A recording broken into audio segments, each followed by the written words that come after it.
Mara Jacobs had walked across Willow Bridge every weekday for 7 years.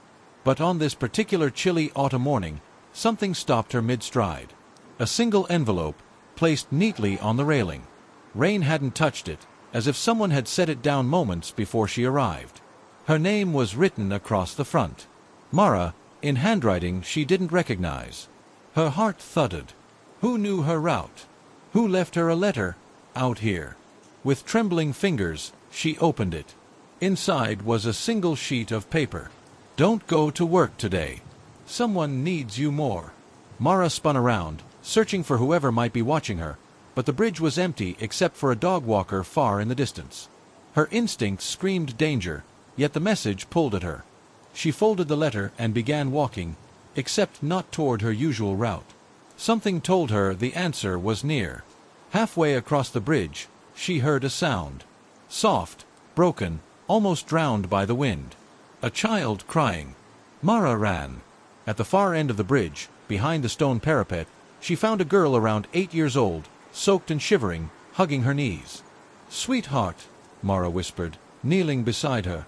"Are you hurt? Where's your mom?" The girl shook her head and pointed toward the river below. "My brother, he went down there.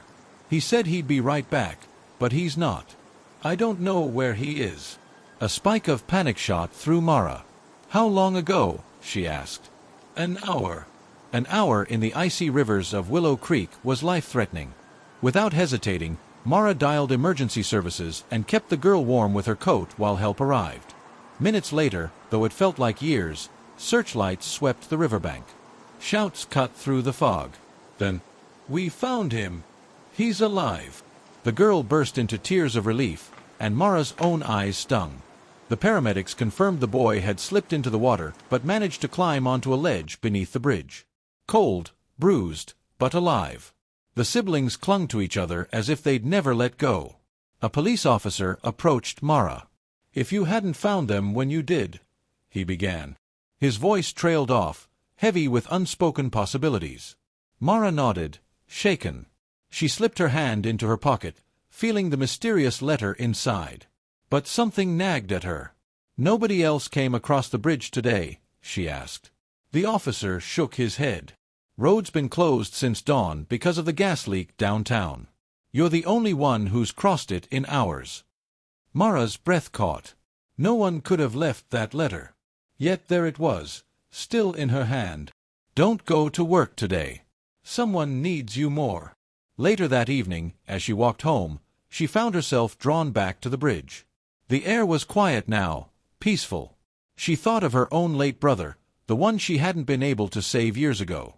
How she had carried that guilt like a stone in her chest. Tonight, for the first time in over a decade, the weight felt lighter. As though someone had whispered, "This time you weren't too late." Mara leaned on the railing and breathed deeply, letting the cold air wash over her. The river flowed gently beneath, reflecting the golden sunset. The siblings were safe. She had been exactly where she needed to be, guided by something she couldn't explain. Before she turned to leave, a breeze lifted a single fallen leaf and set it down where the envelope had been that morning. Mara smiled. Sometimes, the universe sent messages in ways you couldn't ignore. And this time, she'd listened.